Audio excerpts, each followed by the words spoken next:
in many ways, the experience has been, I think, a lot more perhaps positive than I was preparing myself for, because in many ways it's quite a success story of a really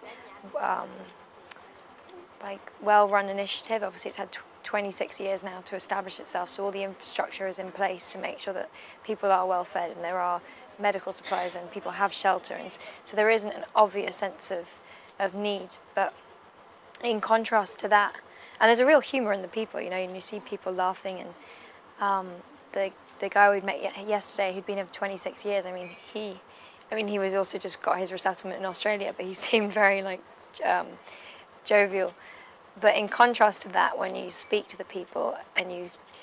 kind of like in the most limited way possible through translation and not really knowing these people very well, you try and piece together why they're here and the story behind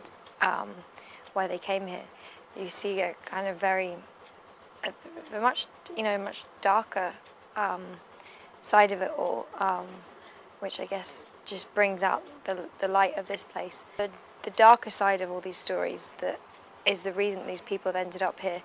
I'll never know or see, but you get a sense of this contrast between that darkness and between the real sense of like peace and hope that is offered here. And though it's only temporary and it's not ideal,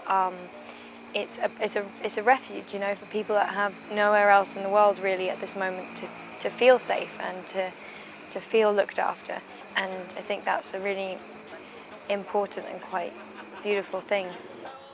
The work that TBC does here to make sure that all the refugees are fed and that they all have a house over a shelter over their heads, I think is really, really fantastic.